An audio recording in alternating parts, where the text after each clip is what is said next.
Do you want me to be in it, or do you want me to step out? Great. I don't care. Sweet. Yeah. Awesome. Okay, well, we're gonna start then. Okay. Basically, we're gonna start with like what got you into Spikeball in general, and how you kind of took it to the next level with Spikeball. Okay. So I started a few years, like in 2016. I had some homies that were playing at Lake Powell, and I was like, "What is this?" I'm in. Like, I've always loved sports and games and just like anything that you can quickly get good at and then beat other people at is fun, right? Yeah. I grew up playing basketball and tennis and track and baseball. I kind of did everything, and then I played like all day at Lake Powell. Like, I got the people that got most obsessed with it, and we just like played all day while everyone was like playing volleyball and barbecuing. I'm like, whatever, I'm spiking. But like, of course, we were all trash. And then I got home to Provo, and like, Provo's crazy because it's such a big college town, and so these little games and little activities pick up quick here, especially like it being so densely populated with Mormons. Like, Mormons usually don't drink, so they like kind of outdoor activities and like leisurely, safe things. And so I came and was playing at this little park, and someone's like, "Hey, are you playing in the tournament on Saturday?" I'm like, "Excuse me? Tournament?" And they're like, "Yeah, there's a little tournament in Provo." And so I was like, I'm in. And I had to like convince my buddy to play with me, and then we won the tournament. And I was like, okay. And it was like, there was like 13, 15 teams. It wasn't a big deal, but I just kind of got the bug and got excited about it. And then I realized that there was like a whole like tour series. There was like people playing like professionally and traveling and going to these national tournaments. And so I got kind of hyped on it, and I was trying to get my buddy to come with me, and he's like, "Nah, bro, we'll get trashed. We'll get freaking gassed." And I was like, well, all right, whatever. So that first year I played like 4 tournaments, but they were just little like Provo tournaments. And then the next year, I kind of found a little community here in Utah and kind of got somebody that was down to go to California and play in one of these national ones with me. And so in 2017, by the end of the season, I had convinced somebody to come with me. So we went out, got absolutely decimated, got humbled like I never thought I would. But then I saw like how good people actually were, and got outside of my little Provo bubble of Spikeball. And then, then just the rest was history. Like, I ended up the last tournament in 2017 was regionals, and then I went to nationals in Chicago. I was just like full send. I was like, I'm going to Chicago. Like, somebody can come with me. I'm going to Chicago. I'm playing the nationals. And to get in the highest division, you have to get second. You have to get top 3 in the division right below it, which is called advanced. And so anyone can play in advanced. So I was like, all right, I'll see if I can do it. So played in advanced, and we got second place. And so that qualified me for Premier the next season. And so in 2018, I went really ham and started like getting a serious partner. We traveled, went to like 8 different cities, went to Canada, and just kind of went buck. That's awesome. Yeah. What kind of training for Spikeball did you have to do? It was mostly just playing. Just like getting out. It's playing. Like, it's such a mechanical sport. Yeah. Like, obviously it helps to be athletic and to be kind of long and lanky like me, but it's like it was about repetitions, and like it's kind of like golf or like racquetball. It's like you learn the little skills, and then you just got to do them a billion times, and a lot of things are kind of evolving. Like in golf, you're kind of always working on your swing, right? Yeah. It's like in spike, you're kind of always working on your serve. You're always working on your finishes, and it's so mechanical that it's like I don't necessarily need to like go to the park and like do like drills and training. I'm just kind of working on the craft all the time. Yeah, for sure. Yeah. Do you still play with the same partner then that you started with in 2018? No. I've made some changes, and it's always been. It's funny. So my buddy in 2018 was like, at the beginning of the season, my partner I had played it in Chicago with had gotten married and kind of fallen off. And I was like, frick, I need somebody new. And my buddy was starting to get into it, and he's like, bro, let me be your partner. Let me be your partner. I'm down. And I was like, you're not good enough. I was like, I would love to play with you. And I was like, and I'll tell you what, when you are my next best option in Utah, I'll be your partner. But you're not it right now. And he's like, okay. And so he just like went to work, and then he's like, hey, there's this tournament in Montreal. He's like, if I fly you out, will you play with me? And I was like, yeah, let's do it. So we went to Montreal, played together, did pretty good, got fifth in like this big international tournament. And then all of a sudden he kind of emerged as the next best guy. And so we ended up playing the rest of the 2018 season together, qualified for the pro division. And then he kind of stopped playing after that season. And then the next 2019, I played with a new guy who was like the next best player in Utah. So it's been kind of an evolution, and we're all still like homies. Like my buddy that I first played with in 2016, like we went to lunch the other day. We're still really tight. But yeah, it's like, it's such a weird, obscure sport. So it's like, and it's in its infancy, so you're not really getting a huge payoff even if you're a top player. So it's like, it takes a special person to be weirdly obsessed with it. And so I get it. Like if a partner's like, dude, I'm kind of out, like it's fine, I get it. But I'm just about it. Makes sense. Yeah, for sure. And then what's your team name right now? We're called Spikers Synonymous. Was that formerly known as Spikers Anonymous? It was, yeah. Yeah, so we just, it was funny, like, me and my buddy that we played with in 18, his name is Spencer, we thought it'd be funny to be called Spikers Anonymous, as if we were, like, addicted to Spikeball, and so we're, like, in a Spikers Anonymous program, you know. And then he decided to be done, and I was like, frick, what are we gonna, like, I feel like picking a team name is so, like, it's lose-lose. Like, if it's too, like, clever or funny, you're like, okay, whatever, dude. You're trying too hard. And then if it's just, like, Team Church and Stokes, it's just, like, it's too boring. It's like at Halloween, it's like whatever costume you pick to me is a lose-lose. You're like, you're either trying way too hard or you're too cool to wear anything, you know? So I was just like, I'm just going to change it as little as I can, so we'll make it Spikers Synonymous. Makes sense. Yeah. I like the change. Yeah. And as of now, what's your most favorite tournament you played in? That's tough. I'll probably say we played in a tournament last year in Charleston, South Carolina, and Charleston just ended up being one of my favorite cities. It was an awesome place.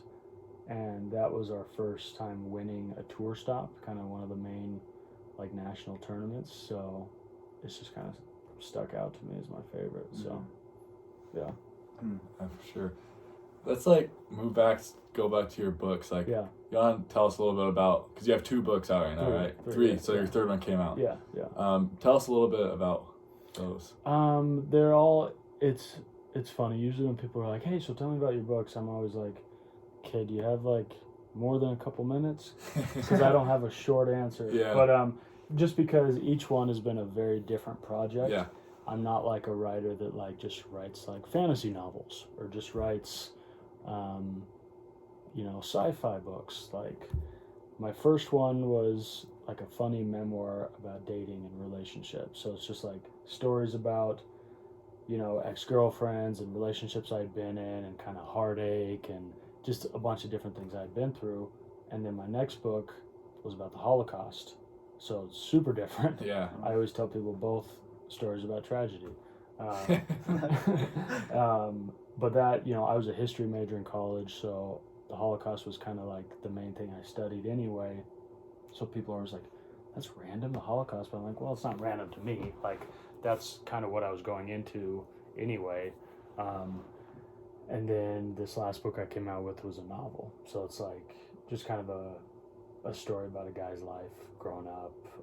It's kind of like, I tell people it's like the book form of an indie film. So it's like, it's more just kind of about this guy's life and what he's going through, and it's not like big plot twists and crazy things happening. It's just kind of like watching this dude evolve. Okay. Yeah. So going off your first book, you got any special lady in your life right now, or is it? It's a tricky topic. No, I mean there's girls that I'm talking to in various stages. Yeah. Right, but nobody that. Nothing too serious. Nobody that I need to announce over this video.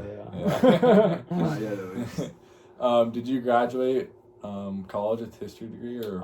I actually didn't technically graduate. Because I was a history education major. Okay. And so I was originally going to go in and like teach high school. And at the time I was coaching basketball at Provo High, and that's kind of the route I wanted to take. And then I got more into writing and just wanted to kind of not do that. Yeah. And so I was basically done with everything except my teaching classes and my like student teaching. And I was just like, well, I'm not going to teach, so yeah, I'm done, And so it's like, and having like, even just scaling it back and just having a history degree, it's not really helpful unless you're going to like be a teacher or you're going to go into research, but then you'll probably get a master's anyway. So it's like, the degree to me was kind of a semantical thing that I didn't need. Yeah. So not that, I'm a huge proponent of education, but I had just already done 4 years of college and was just kind of done. Yeah, for sure. And if, I've got a lot of things I want to accomplish in my life, and maybe one day I'll go back and finish up and get a master's or something, but I don't think I'll finish just to finish. Yeah. Like, it's an expensive thing to do just to say I did it, Just for a piece of paper. Yeah. Going off of, you said you have a lot of things you do want to do in your life. Yeah. What are some of your biggest goals you have in your life? Let's see if I can phrase this without sounding too cliche.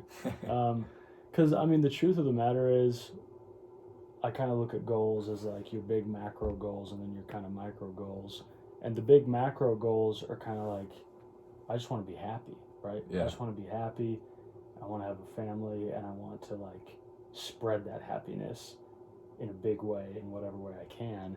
And so I have ideas of what that looks like, but I know how things can change. And, basically I want to keep doing what I'm doing, but just have it blow up exponentially, right? I want to keep writing books. I want to keep doing my podcast, keep making YouTube videos, and hopefully find a way to just help people in an impactful way. Mostly because my interests are very varied, but mostly I want people to receive my content, whether it's a book or like a weekly newsletter or a YouTube video or an IGTV series or whatever it is, and I want them to be like, okay, like that's something I can relate to, that's something I've been through, that's something I'm going through.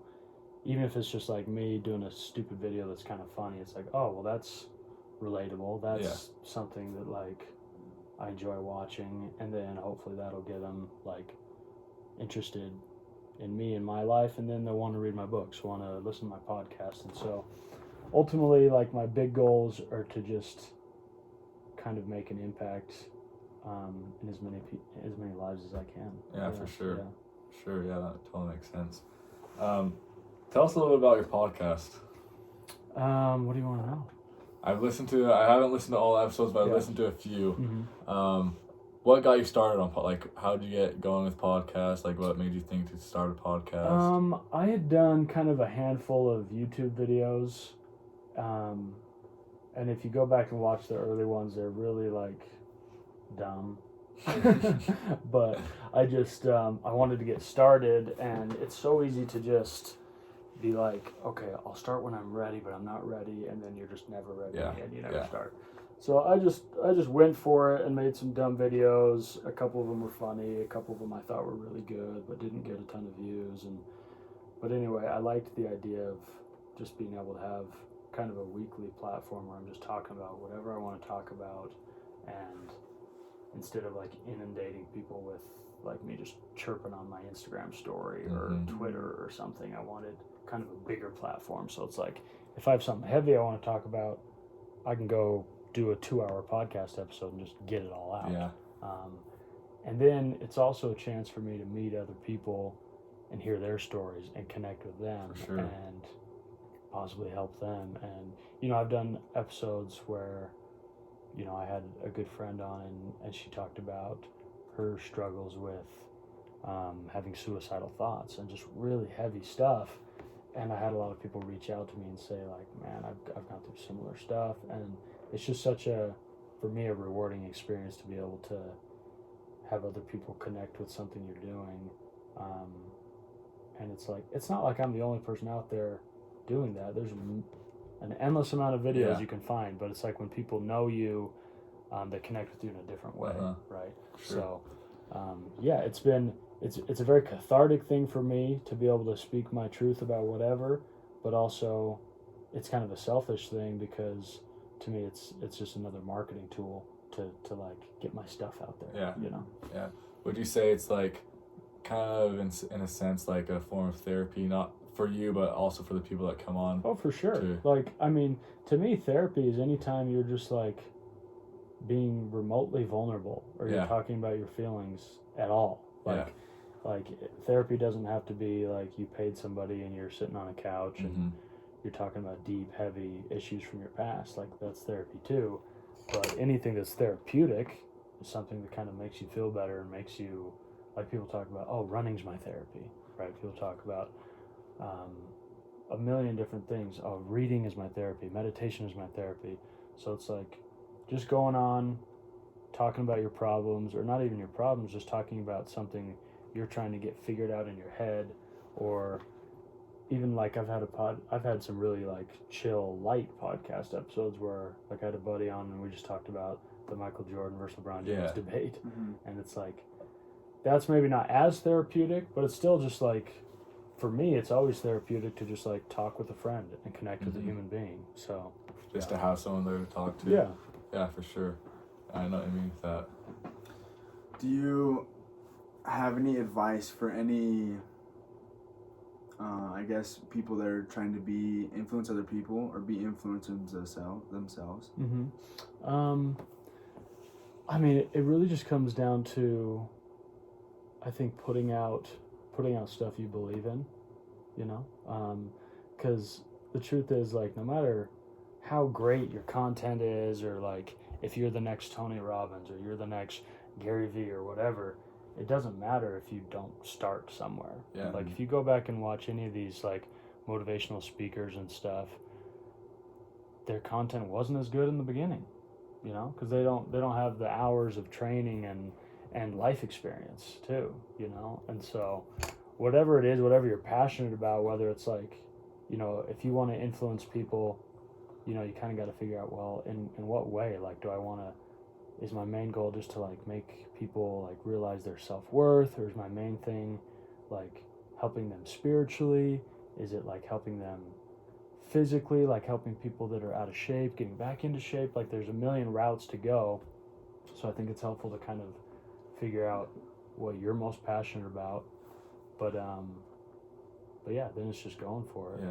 And there's a bunch of ways to do that on a smaller scale, you know, to influence like what you guys are doing, influence like your friends and your family, and then you kind of get this like positive feedback and you're like, oh wow, that feels really good to help people. Now I wonder how I can do it on a bigger scale. Yeah, for sure. I've always wondered this, being an influencer, do you feel some sort, like, do you feel like pressured or like responsible, like to always put out good content, or even like in your daily life to like, do you feel like you have to be a certain character, or do you think you've done a decent job of being like yourself throughout your content? I think that's my main thing is authenticity. I think especially people that know me and are really close with me, they know like I'm not just, my social media isn't just like a facade. Like, even if you know me, and like if you don't know me, I guess you could go through my Instagram and say like, oh, a lot of things are pretty like curated, but a lot of it is just like, I really like photography and I really like cool aesthetics, and so I have like a lot of like really nice edited photos and stuff, but to me it's not me just like trying to put on a facade of a cool life or anything. It's just like, I like photography.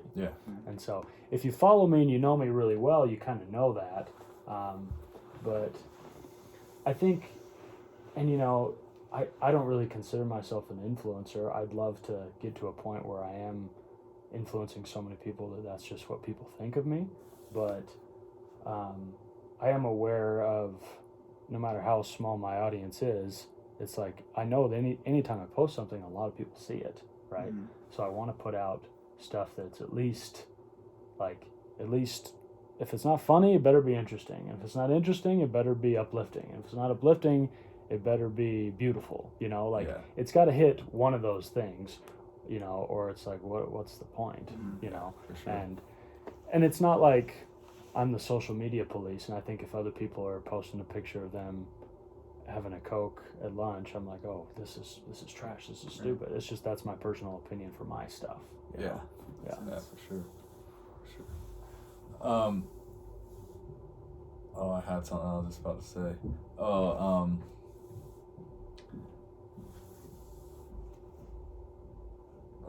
I saw on your Instagram that you're trying to hit all 50 states. Yeah. All 50, and you're at 47? 48. 48? Yeah. What's the last two you have? I need North Dakota and Alaska. North Dakota, Alaska. Yeah. Alaska might be a little difficult. Yeah, Alaska will just require its own like trip. Yeah, Right. yeah, You know? for sure. Yeah. I have some girls I know that are going to North Dakota in like September, so I might roll with them just to go. because it's like, who's going to North Dakota? Yeah. So I got to take advantage of these opportunities. True. Yeah. Where are you trying? So you're trying to hit both those by the end of the year? That would be nice, but I don't have a big like time frame. Just like whenever. Yeah. When did you start doing that? When I was born, I got number one, my first state. Washington State. I was like, all right, 49 left. No, I don't know, because I grew up kind of all over the place. I've lived in 19 cities in my life, so I've been all over. And then I think like after my mission, I had probably been to like 10 or 15 states. But then I went and worked a summer in Philadelphia, and we like made a big road trip out there, and so I hit like 15 more states. You know, I was like, never been to Kansas, never been to Ohio, never been to Pennsylvania, and then we went to New York and we went to New Jersey, and I was just like, this is awesome. Yeah. And then it still wasn't like, oh, okay, I gotta hit all 50, but then I just would go on a trip and like go to Vermont and Maine and New Hampshire, and I was like, well, I'm kind of getting close. And then as I got older, I just realized, like, especially with Spikeball and with family and old mission buddies and all these different things, I kind of have people I know almost everywhere, and so it made it kind of a fun excuse to go see people and go crash at a buddy's house. And so, that's what I did on our road trip. Like, I crashed at a buddy's house in Kentucky, crashed at somebody's house in Chattanooga, Tennessee, crashed at somebody's house in Memphis, Tennessee. And so it's just fun. Yeah. That's fun seeing all different cultures too. Yeah. Totally different from Utah County. Yeah, and I mean, it's not like, to me, at my age, I've traveled a bunch, been to I think 18 countries, and like, so seeing like new cultures, it's not like I've been in a little Utah bubble for a while. It's just fun for me to get out and see how different people live. Yeah, for sure. And you see that even, it's crazy how cultures sway just from town to town. Mm-hmm. Like, even, I'm sure there's kind of obvious differences between like Salem and Mapleton. Oh yeah, for right? sure. And you're just like, well, they're so close though.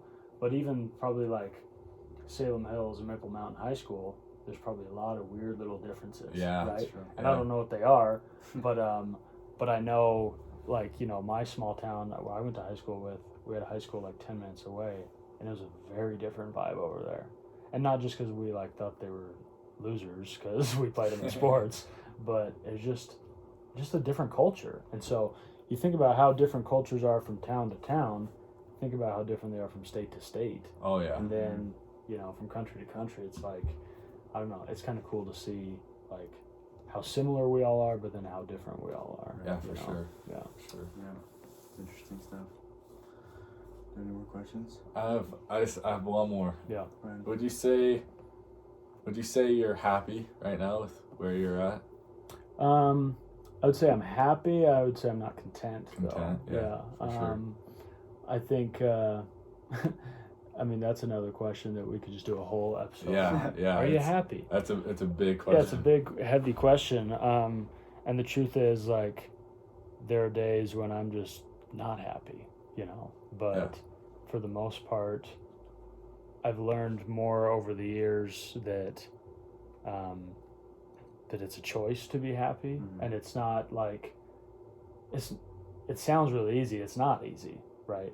Because there's some day, like yesterday, there was a bunch of little things that just went wrong at the beginning of the day, and a lot of them were pretty trivial, but I'm just like, there were many hours of yesterday that I wasn't happy, but I kept trying to, like, find little, like, nuggets of goodness throughout the day, because I'm like, dude, it's not that big of a deal. I can't find my AirPods. Like, I can't, like, this chick hasn't texted me back. Like, a couple dumb little things, and all of a sudden I'm in a, like, pissy mood. Yeah.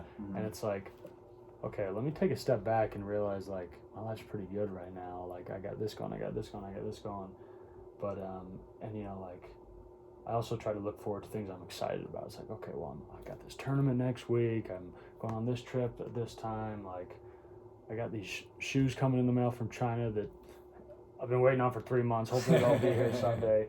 Because it's so easy to harp on the negative. I try to just, like, when I'm going through stuff, even if it's dumb, it's like, okay, well, I got to think about good things, because it's so easy to think about all the little negative things, sure. Yeah. And then this will be our last one, but especially, so we're, like, as we're saying, we're doing this, so because it's a hard time for everyone. Corona, like, everything's been, people out, all our friends on a mission right now, they're all just struggling because they're in quarantine.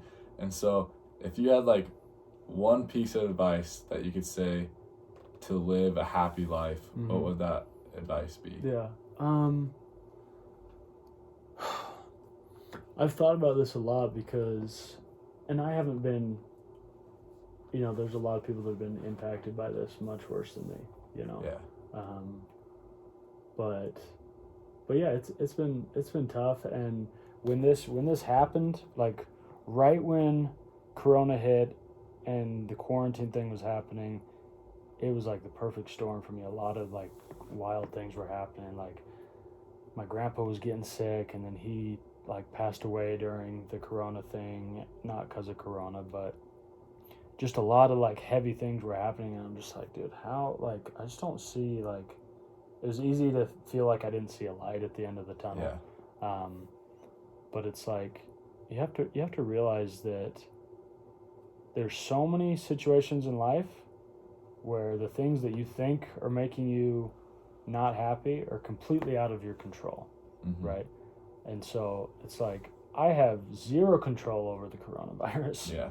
And so I'm not going to let that upset me, right? I have zero control over kind of the unrest in America with civil rights and the Black Lives Matter movement and all this rioting and violence and unrest, and then all this new stuff with like sex trafficking, and there's just mayhem out there. But it's like, I have no control over the entire world, so I'm not going to let that ruin my day. I'm not going to let that ruin my life.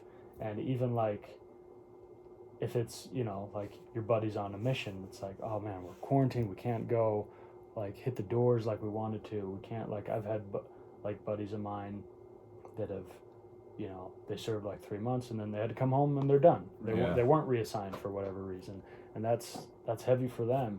But it's like, you got to just, it's so easier said than done. But it's like, life hands you cards, and you just got to play them.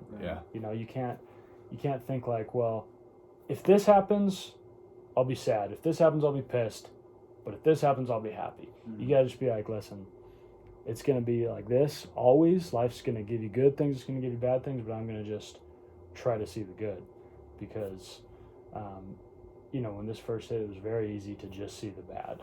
For sure. But I was like, when I was, like, quarantining for, like, a couple weeks or whatever, and, like, everyone was quarantining hard, I was like, all right, well, what can I do to not go crazy? And I just found a bunch of little things to bring myself joy. And there was still, like, rough spots during the day, but I was like, I'm not gonna like let this sneak in and be the reason I'm depressed. You know what I mean? Yeah, I totally get that. That's good. Yeah, I think. Do you have anything else you want to? You were good. Yeah, I think. Sweet. That was That good. was awesome. Sweet. Yeah, thanks so much. Thank you for so much for yeah. letting us come over and No ask problem. these for questions. like 30 minutes of your time. Oh yeah, Your no day. problem. Thanks so much. Man. Yeah, appreciate you guys. Are you just gonna kind of make a video and just like play it for Yeah, Yeah. homies? that's what we're planning on So doing. we have we made a little presentation. We're Mhm. inviting all our friends over and we're recording it, and then we're gonna send it to our mission buddies. Nice. And just kind of just bring a little joy into some people's lives. You I know? love that, dude. Yeah, That's awesome. like you were saying, just like the little things kind of keep you busy and keep you occupied. That's what I'm kind of trying to do. Yeah. That's cool. It's like it's weird. Sometimes like you're going through something and just one little thing kind of like helps reset you, kind of helps perk you up. Yeah. So Yeah. that's cool. So you guys just graduated or? We graduated in 2019. Okay. Yeah. So last year. I'm down at Snow. I'll be going to Snow in the fall. Okay. Nice. Nice. What about you? And then I'm going to UVU in the fall. Okay. Cool. Yeah. Were you guys going on missions or? I just went to school, so I went and played football down at Snow for a year, and then now I'm just going to school down there. But I just went straight to school. Nice. Yeah, and then I was on a mission in Peru, Okay. and then they sent me home because of the virus. Okay. Yeah. And not reassigned? No, Or, not yet at least. okay, it's still like in the air? Well, they kind of gave us like two options. You could Okay. either try to go out and to another state, or you could try to go back to your mission in like a year. Okay. And so I chose that option just to kind of see where I'm at in a year and see cool. if that's something I want to do. Yeah. Nice. So Nice. that's what we're I actually had, way back in the day, I had a bunch of homies that played football at Snow. Really? Yeah. Yeah, it's a good place. Yeah, It really is. That's cool. Yeah, because I went to high school in South Sevier, which is like a couple hours south of here. So a lot of people I went to school with went to Snow because they're like small town kids and wanted to go. We don't need all this.